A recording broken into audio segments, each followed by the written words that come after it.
Sobrang busy na ng daan ito. Ito yung kadugsong itong bypass road kapag manggagaling ka dun sa may Sampaga. Tapos kapag diniretso, ito yung papuntang Dumuklay. Tapos itong daan na ito ay papunta sa may Barangay Libuho. Madami na dumaan dito. At ayun, kita nyo naman sa ating drone shots na sobrang busy na talaga. Ang dami nang dumadaan dahil ayun, talagang malaking tulong sa atin itong mga ganitong yung mga daanan na ginagawa itong kagaya itong bypass road na ang daming tinatagusang barangay na talagang napaka malaking alwan sa ating mga motorista. Kung dati ay doon ka pa dadaan sa mga main road para marating mo yung mga lugar na pupuntahan, makalaking bagay na nagkameron ng ganitong bypass road, especially sa dito sa lugar namin. At syempre alam ko meron na din sa mga lugar ninyo. So dito na ako nag-umpisang mag-vlog mga part. Time check 7:03 ng umaga. At ayun, kung mapapansin ninyo ay wala akong upload noong isang linggo. Sa kadahilanan mga part na medyo busy tayo sa trabaho. Kasi pagsapit kasi ng Burr months ay talagang nahihirapan akong makalabas kasi kung minsan ay hindi tayo nakakapag day off, hindi tayo nagkakameron ng pahinga sa trabaho. So tuloy-tuloy lang 'yon. So ngayong araw mga part ay nakatiyempo tayo. Today Sunday kagaya ng dati, tuwing araw ng linggo ay nakakapag-vlog tayo, nakakapag-ikot-ikot dito sa lugar namin. At kagaya nung aking nasabi dati na nung nakarang vlog lang siguro na tatapusin ko itong buwan ng December na dito lang muna ulit ako mag-ikot-ikot sa lugar namin. So parting January lalabas tayo mga part, pupunta tayo sa mga lugar na hindi pa natin nararating kagaya ng dati. Explore tayo. Ayun. At yun, madami akong gustong gawin nitong pagpatak ng 2024. So yung ating mga nagawa noong 2023, kung nagsipag tayo noon ay mas dudublihin ko pa mga part yung sipag para makapaggawa ng mga video.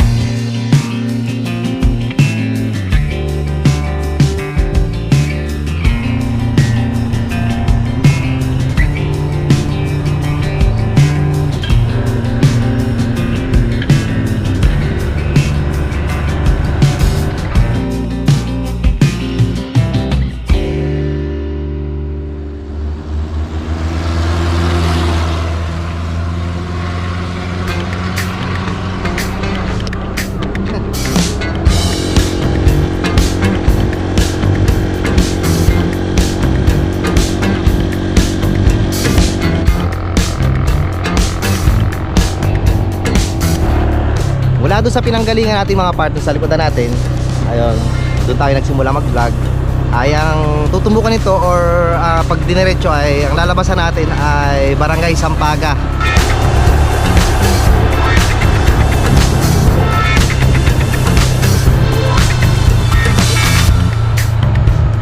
Simula nung ginawa itong bypass road na ito ay napakadami ng mga nagtayo ang mga kainan dito, mga yung mga gasolinahan na tamang-tama sa sa ganitong lugar na kapag mag-stop over kayo o malayo yung inyong mga pinanggalingan ay may mga may mga ganyang gasolinahan kayo makikita. Tapos ang daming mga ayan, convenience store.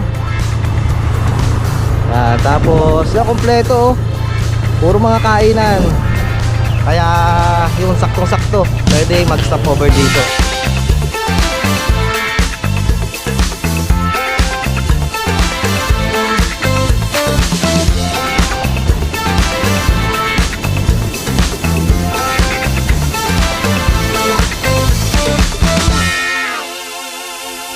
So yun, stop over tayo dito mga part. Kasi yan, napatigil ako dito sa tapat na to. Dito sa may puno ng Aratilis. Aratilis ba to? Ay hindi pala. Akala ko dati Aratilis. So yun, memorable sa akin tong lugar na ito mga part. Kasi ayun, nung medyo bandang nagsisimula pa lang ako, di ba ang aking kinokontent ay yung tungkol sa dito sa motorsiklo. So dito ko ginawa yung video, or dito ko sinot yung video na yung 5 things na pwede mong i-upgrade sa motorsiklo mo, na sa ngayon mga part ay nasa 100,000 views na, at hanggang ngayon ay may mga nanonood pa din mga part. So yun ang parang pinaka nagdala sa akin channel.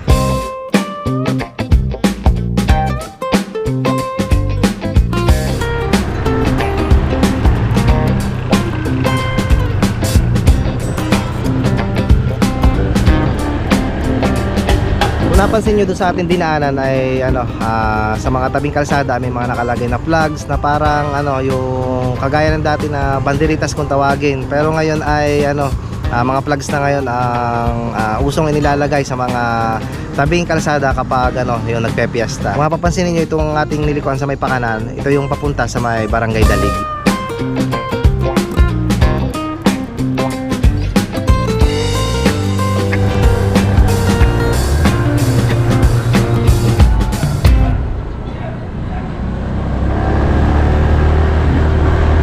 Dito na tayo mga part sa Barangay Dalig.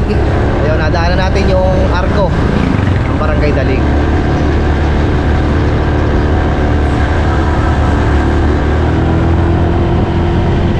Pansin dito mga part na napakaganda ng kalsada. Hindi ganoong kalakihan pero spaltado at okay naman, kasya ang dalawang sasakyan. Ganda na, sikat ng araw mga part oh. Sobrang tirik na. Napakaaga pa, 7:32 pa lang ng ng umaga. So napakaganda nitong yun, ngayon ko lang napansin, may nakalagay pa lang Barangay Dalig. Ayan o, may mga letters.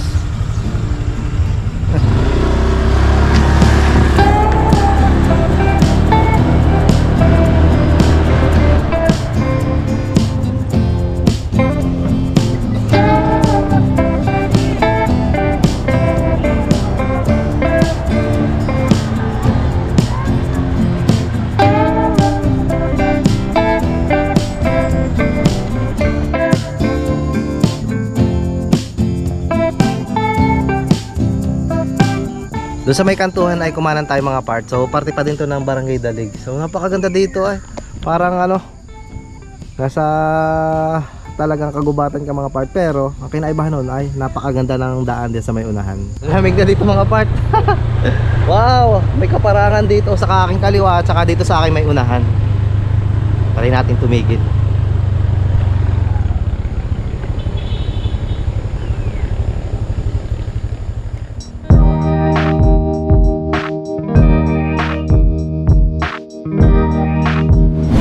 Wala dito sa pinaka-barangay road mga part. Yan, diretso yan. Ay makikita natin tong napakagandang parang tapos may mga baka doon. Ayun pa. Tapos doon sa bandang itaas ay medyo malawak pa Grabe, ang ganda. Tapos yan, napakaganda ng sinag ng araw sa ating harapan. Tapos mapapansin niyo mga part, puro-puro ng kawayanan. Tapos itong tabi ng kalsada ay, kung di ako nagkakamali, mga mahogany yan mga part.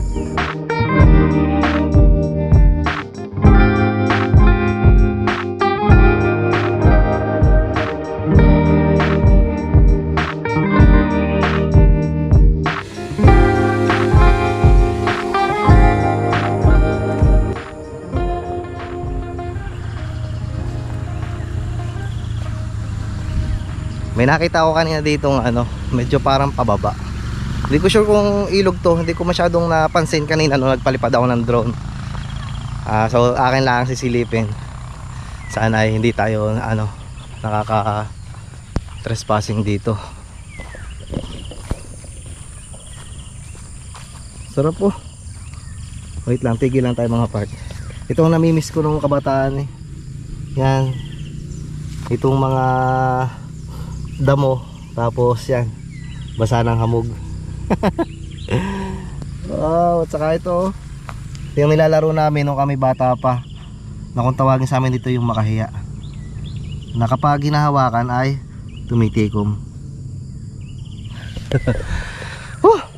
Bihirang bihira na kasi mga part yung ganitong tawag dito, kaparangan sa lugar namin. So lumaki ako sa lugar namin na puro halos kaparangan nung bata-bata pa kami. Tapos itong panahon ngayon ay wala na makikitang kaparangan. Hindi pala to ilog. Mukha kasi kaninang parang pinakapahinga tapos ilog yung baba. So parang pa rin pa ito mga part.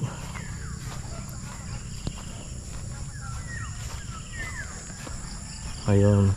Tapos dito may mga mga patubig, kumbaga painuman ng mga baka. Tapos yung may mga baka pa doon, daming tagak oh. Tapos puno ito ng lukban.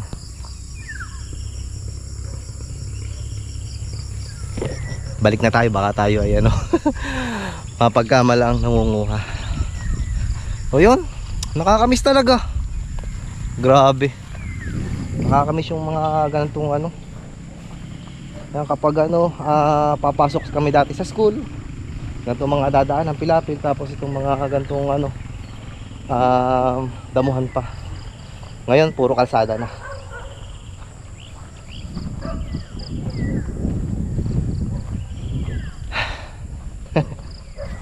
Itong lugar na ito mga part ay ano, parang ano, napaka kumbaga perfect na lugar para pagkampingan. Hindi ko lang alam mga part kung may mga nagkakamping din dito. Kasi napakaganda oh, para siyang kulong lang talaga. Ibig sabihin mga part yung ano, yung salitang kulong, awan gawa-gawaan ko lang ata, pero yung parang ano, napapaligidan siya ng mga ano, ng mga puno. Tapos ito malililim. Yan, tapos ang lawak nitong ano, pwede mo pinakagawing playground. Napakaganda no. Tapos pwede dito oh, gumawa ng tent. Han.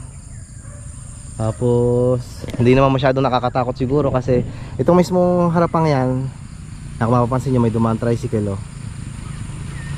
Yan, tabing kalsada lang yung mga part. Ayun, atado si Blossom. Pansin nyo na ba mga part na, ano, na medyo malamig na ngayon ano? Kasi ngayon ay December 10. Ayun, malapit-lapit na tayo sa araw ng Kapaskuhan. So yun, kaya asahan natin na napakalamig na sa gabi.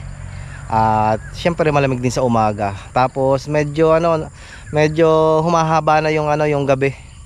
Mabilis nang dumidilim sa hapon. Tapos ngayon medyo patanghali na bago magliwanag.